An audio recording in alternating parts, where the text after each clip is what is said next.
Alright, in this tutorial set we're going to go over thickening or offsetting our terrains. And I just want to quickly go over kind of workflow setup. So I know we talked about this the other day, and I know you guys are aware of this, but it's always a good idea to take some time and organize your file and all in terms of all the objects and different groupings. You can see I've got the terrains and then the different gallery types. And so within each terrain group, I have a record of the original ones, and then the retopologized ones, and then the offset ones. So that way you can keep all those things if needed later. And so here in the space I've got, in the middle is where I'm importing and exporting my terrains and my content. And then on this side is the kind of raw, what am I missing here? Yeah, the raw kind of setup of the field of partitions and terrains, kind of undifferentiated. And on the other side, I've got the kind of current model. And so you can see, so in this one I have an offset. And so it's not as simple as simply offsetting this thing, offsetting the original mesh terrain. Plus, we want this to be a polysurface or a surface, a NURB surface, not a mesh, so that we can use it to model the partitions and the geometry below it. And so the way to do that is, or the way I've been doing it is in Blender, using the solidify modifier to offset this guy, and then sculpting to smooth out some of the self-intersecting moments, because one of the problems you get is that where you have the kind of tighter ridges, if you offset in the negative direction, depending on that distance, you're going to get some self-intersection at those moments, and so we need to kind of fix those. And so once we have that, then we come back to Rhino and we drape a surface over that, and so that's what you're seeing here. So it's a pretty, even though it's dense for a surface, it's not very dense if we think of it as a mesh. And so this keeps the file size down and allows us to do solid modeling with the stuff below it. And then the other thing I wanted to go over here is I've made some adjustments to my kind of floor plates. And let me just turn these off. So what you can see, let me turn this guy off as well, is, I know it doesn't look different from before, but what I did was I began to adjust it to get tighter dimensions in some areas, but also to look for opportunities to see what floor plates might go together. So I aligned these two. So one of them is the enfilade, the other one is the matrix, and those are now aligned on the same level. So potentially, so what would happen is that every time you get a stepped floor plate, it becomes a problem of access and circulation, right? So let's say on this one, like how do you get there from the ground, right? And so obviously you can have stairs, but you need to think about accessibility for ADA, for handicap. So you can say, well, if I can get an elevator to this level, then all I need is a ramp to get up here. So that can work in certain cases. So you have to figure out where can I get a ramp to go up, however high that is. So there's plenty of room around here to get a ramp or two. Same thing from here. So what you start to model is you're distributing elevators, stairs, and ramps as a kind of network of access to all the different places. So let's say, for example, this gets really thinned out in some areas. This is a really tiny piece. And so I might start to conceive of this as really tied to this guy. So if there's an elevator that brings you here, I would probably have some ramps to get you up into these areas. Or in places like this where it's inaccessible, it might be that I blow this out and then this becomes access from this down to this blue level in section, right? So all of a sudden, all of these kind of sectional, diagonal connections start to be made. But for this one, this becomes a unique condition that on the same floor, if I imagine having bridges that come across, I get two different gallery types on the same level. And so that potentially becomes an interesting moment where if any kind of exhibition is curated here, it can be distributed on both with kind of bridge connections that would go through down here. So I adjusted the floor plate so I make sure I have an 8-foot clearance here so that any bridges would be clear, and so that would be visible from the galleries below. So all of a sudden you start to see the different modes of circulating and accessing these things throughout the building and section. Okay, so hopefully that makes sense. So yeah, everyone should calibrate their gallery spaces, their floor to ceiling, right? So I think this is 12 feet or maybe 15 feet. This is quite taller, and then I've got some smaller ones over here. This one I think is 10 feet. So there's a range between 10 feet to, in this case it gets to like 30 or 40 feet or so. But these are exceptions to the rule. If you can see, the general rule is more of a typical kind of gallery height, and then you allow for exceptions to that produces kind of odd, estranged moments. Okay, so let's go to Blender.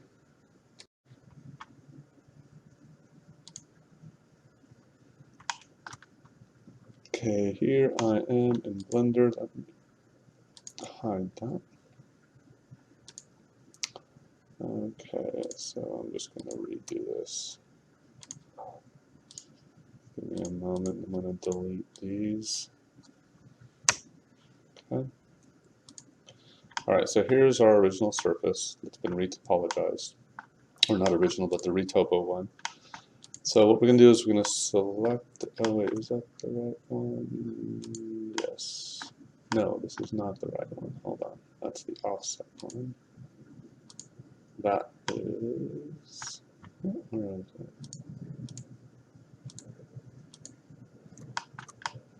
Oh, what happened here? Oh, yes. There we go. Okay, there we go. That's the one. Okay, so we've got this guy. And so now what we're going to do is we're going to actually duplicate it. Shift D to duplicate it, escape so it stays in the same position. And then we're going to turn off the original. And so now with that on the modifier, we're going to go down here to solidify. And she'll do it by default. It's got some weird low number, so you see like nothing happens. So the offset, this is basically the direction. So the number doesn't really matter. It's basically +1 and -1 in terms of the direction. So -1 means it'll go down. And then this is where you set the thickness. So if I were to go to, let's do 4 feet, then you'll see it's basically thickened it. So right now it's set to a solid because it's got fill rim on. So if we just deselect that, it's basically now 2 surfaces. And so that's basically all we want. So now that we've got that, and so again, like depending on the thickness, I mean 4 foot is pretty generous to getting a nice kind of dense structure in between here. So I'm going to apply that. Now the trick here is that they're not 2 separate things, they're still one. It's one mesh, it's joined. So all we need to do is go into edit mode and select everything, type P for separate, and then by loose parts. So since they're not physically connected, it should separate it now into 2 different guys. So we can just select the top one and delete it. And so this is our offset one. So this is what I was talking about by self-intersection, like really gnarly moments. And so we need to clean that up before we use this as a drape. And so there's a couple of things we need to do. So we need to bias, similar to what we did before, we need to bias some dimension by taking the edge and extruding them out for the draping operation in Rhino. So we'll do that to all the edges, and then use a sculpt technique to simply clean up these ridges. So okay, I'm going to do one of these.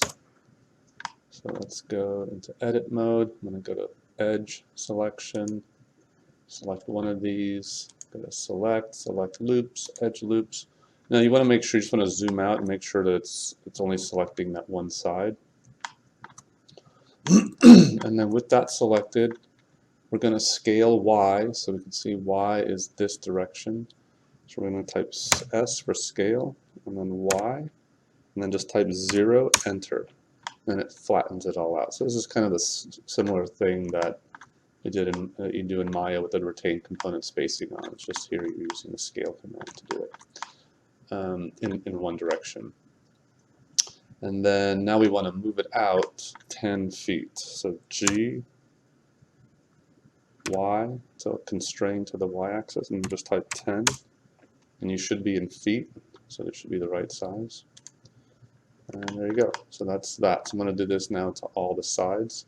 And I'm going to show, I know that this happens with this one edge, but let's say I go here, select that edge, and go select loops, edge loops. Well, notice that here it wrapped around. And basically, the reason is because of how this corner, how the polygons are at that corner. So I'm going to deselect, select that guy, hit number pad period to zoom into that. So we just need to delete that. So if I go delete, go to limited dissolve, and it'll get rid of that. So now if I select this edge and select loops, it'll only select that face, or that side. Okay, so same thing. But in this case, I'm going to scale Y 0, so nice sharp edge, and then I'm going to hit G, Y. Now I need to hit -10 because I'm going in the opposite direction. Okay, so I'm going to do these to those two sides.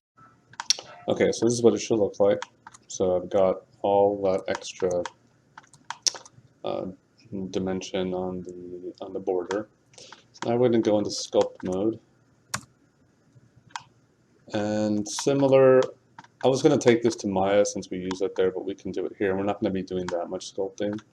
And so we're just going to clean up the ridges. But so in Blender, or let's say in Maya, we can select the edge. Like if we have this edge selected, we can freeze it so that if we do any sculpt techniques, it doesn't displace the edge. We could do that in Blender, it's just a slightly different method. So let's go to sculpting mode. The first thing we're going to do, where is it, mask, this guy right here, we're going to mask, and make sure if this isn't on, type N so that it opens this up, and go to tool so that your brush options show up.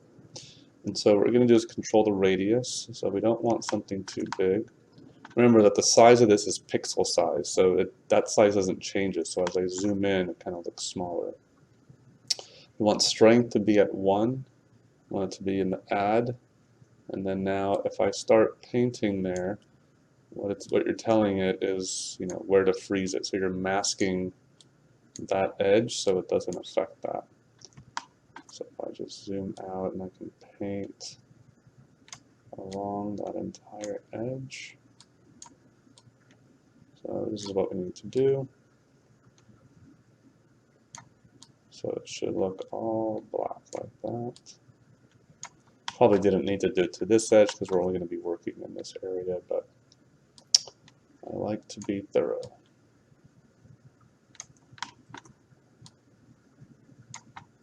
So I might zoom in here so I don't mask too much.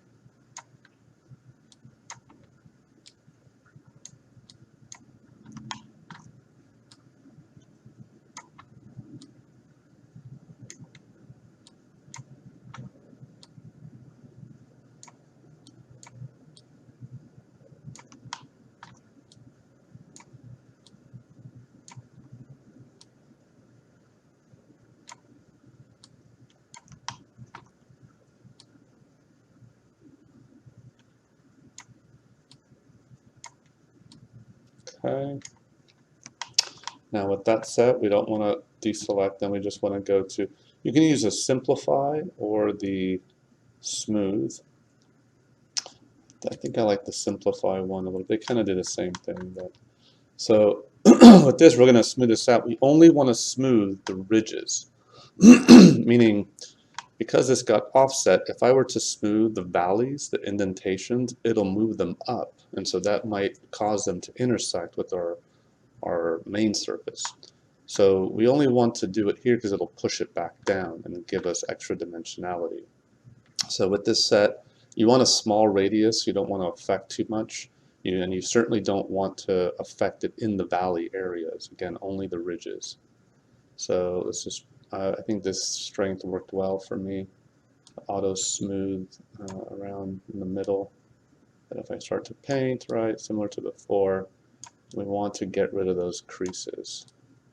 So I'm just going to go and do this. And so we don't need it perfect, meaning we don't care if we have super clean geometry. We just need to really tone this thing down so that it doesn't cause problems when we drape and then when we bring it to our other surface.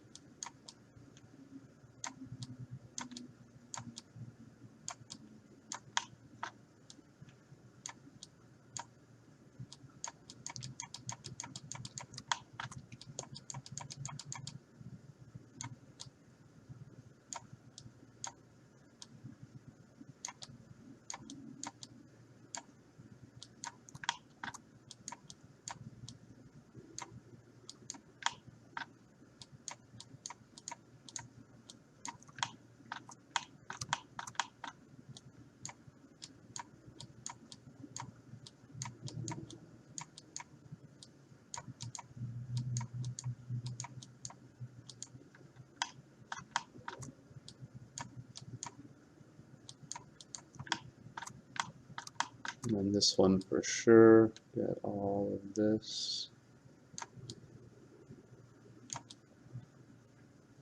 So no sharp creases.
I think that's pretty good.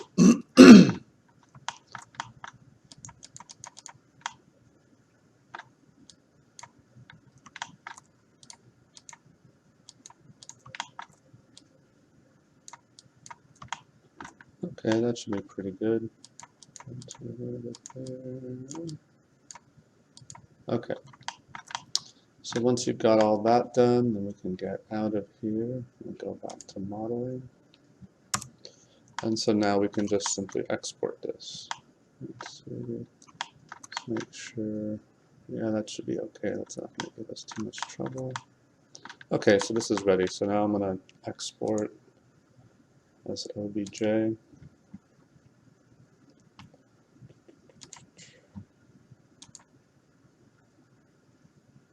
then let's go to Rhino. Okay, so I've imported it into Rhino. And when it comes in, it'll probably be flipped. So meaning that that's the positive side, the underside. Which you can keep it like that, but just for now, visually, I'm just going to flip this. Okay, and then the dimensions change. So if all of your dimensions were accurate, meaning if I go back to Blender, I can see here are the dimensions of this surface. So it's different than, right, this one, which is 547. And this one's 556 in its dimension. So because we added that the 10 feet on the entire edge. So I'm just going to use this dimension, the length 566, to scale this guy. So let's throw a bounding box around it. And then I'm just going to snap the bounding box to there. Scale 3D. So that 566 number. So it should be bigger. Then now I can just use the gumball if I'm in world and it's centered to snap it to the center, to the midpoint in both axes. There we go. So it should have an even kind of offset all the way around. And then now since I think I offsetted it at 4 feet. So now I'll do that, and then if I look at it with my original, there it is. So before we, let's say, take this and put it into our final model and start operating on it, I just want to make sure, let's use the clipping plane.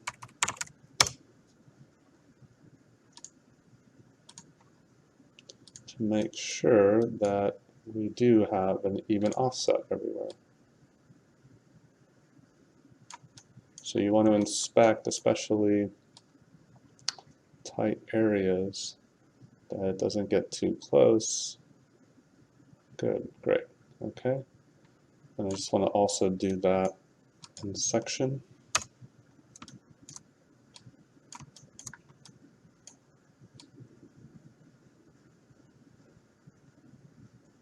So it should look nice and even for the most part. Great, okay, so this works. So now I'm going to put this on the appropriate layer. Actually, let's turn this off. Put this on my offset. And so this kind of draft angles is kind of what it's called in manufacturing or fabrication. It's going to help us. It's almost like we're vacuum forming over this thing. So I'm going to go to top view, and just go surface, drape. And then the thing that you want to specify here is the spacing. So this is in feet. So this is basically every ISO curve of the surface. And so this is what I found to work to get kind of a good resolution. But let's just try, I'm going to try a bigger number now. Let's go 10. And then now it says drag window, so you just drag, doesn't really matter how big. And so this is what it produces. And so what you want to make sure of is, one, that the bend here, the curl, is outside of the bounding box of the original terrain. Second is we want to make sure, see how it's intersecting, let's give this a color. Let's make it magenta. So there, this is what happens if the spacing is too high, is that it starts to curl up here, which means that it might start to intersect the upper surface. So that's what I found, that like 4 was a good number. But so again, it also depends on your terrain. So I'm going to delete that. Go back to top view and redo this. Go back to 4.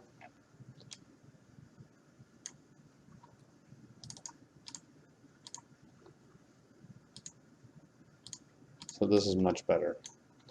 So I don't have any of those problems there. Oh, wait, I need to turn.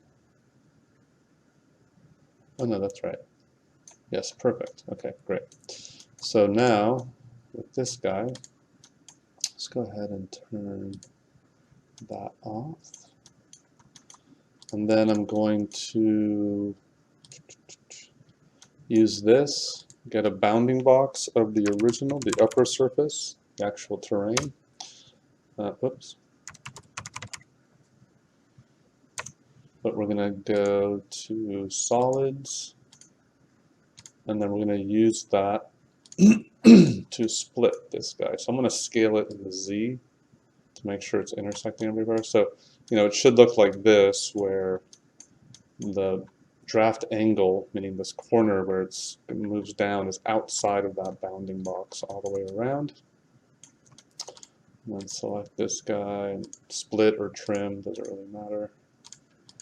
I can delete that, and there is my ceiling. So now I should be able to move this into position. Let me get rid of the one that I had. Should be able to move this into position using the bounding box of the original terrain as a reference. What's going on here? Oh, move face. I do not want to move face. Just move, normal move.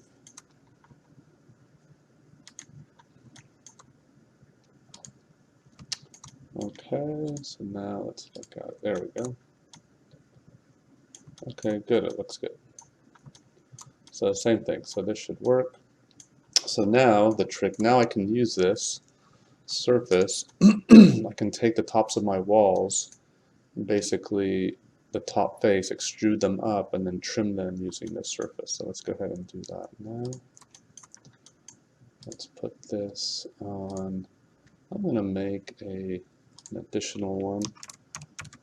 Bryce retopo, let's just call it Bryce offset surface.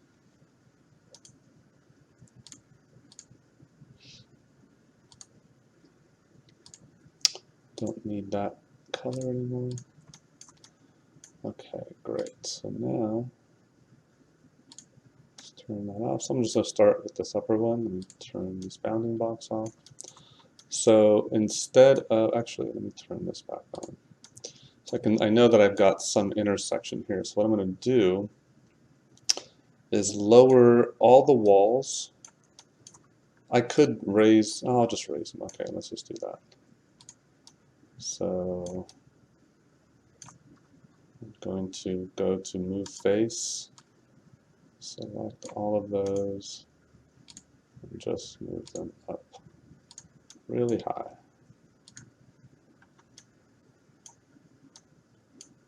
And so now I can, let's see, do I want to do a Boolean split? I'll try a Boolean split with this guy. Boolean split.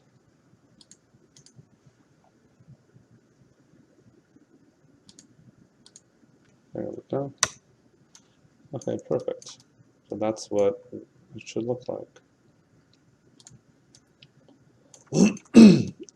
So now I've got all my walls coming to here, so this should be kind of what you're getting. I've got a roof thickness. So yeah, now I would just do that for all of these different levels of the upper surface. Okay, so this is what it should look like. Let me turn on this guy. And so the last thing we need to do is, I mean, just for now, to create a cap at the edge so we can see the full sectional effect. And so to do this, I'm just going to, since the top is a mesh and this is a poly surface or a surface, I'm just going to use a bounding box and then trim it out with these guys.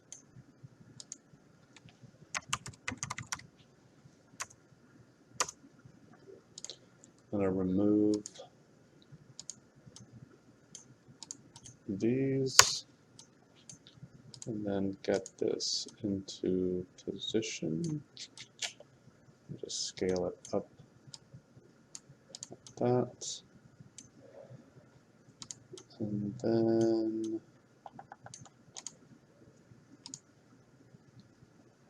let's hide these guys. There we go. So I'm going to first split this with the underside. So I can get rid of that.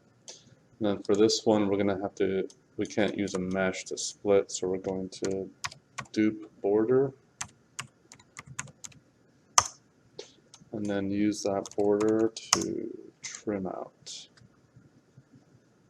There we go. Now we can delete the border curve.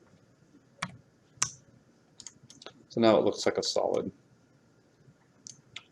And we want it to be, go for this effect. So we don't want this coloration to streak down on the edge, because we want this to read more like the section part of this stuff down here. So to get that stark contrast. And later on, when we go to articulate the envelope or skin or whatever, or however we're going to conceive of it, we'll revisit the materiality of that edge. But so for now, we'll shoot for something like this. So now you can see it's starting to become more tectonically synthesized, and everything is kind of working together. One of the things we haven't addressed yet is this connection. So most likely there would be some kind of structural connection there. But it doesn't have to be a solid wall. So it could be that there's just moments of structural connection, and this could be glass or a low parapet wall. Again, we talked about, like in that these two, that there would be bridge connections every so often. So those would help kind of structural stability. But basically that's a kind of easy thing to address. But yeah, so this is what you should be shooting for next week. So if we look at the plan cuts, so we're going for the midterm, we're going to do animated plans cuts and animated section cuts. So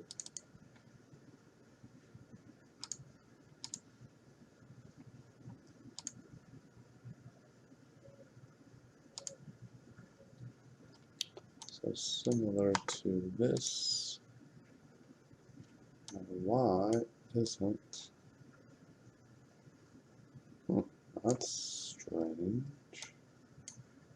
Oh, that's why. Okay, there we go. So yeah, we're going to be animating this in Rhino using Grasshopper. I suppose there's other ways you can do it, but I have a script set up that it can easily be done in Grasshopper. So we want to see kind of slow animation of how the plan of the partitions and the topography and any of the other elements, how they're relating to each other and producing these kind of disjunctive regions.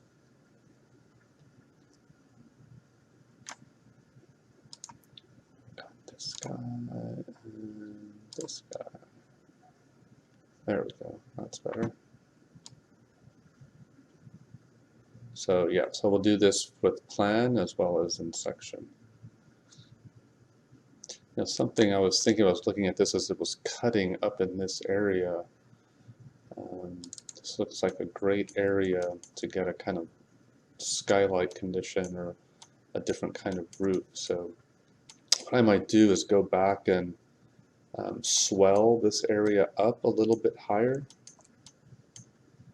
so that I can cut it and get these figures out so that there would be some kind of glazed system to bring light in, and then perhaps start to carve down in here through this whole thing to open this space up down here.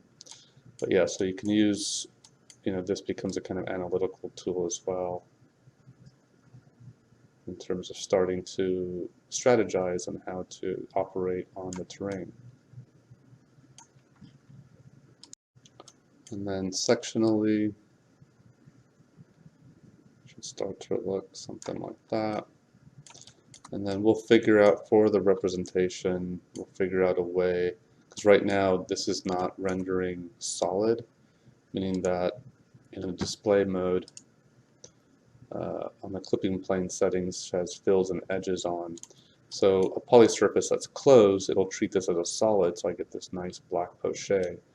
But these are two surfaces with a cap on the edge. That it's not a closed object. So that's why we're seeing, I basically assign the backside black, so it looks like poché, but it's not really poché because we see all this stuff going on inside. But we'll fake it for the animations for the midterm so that it looks like poché.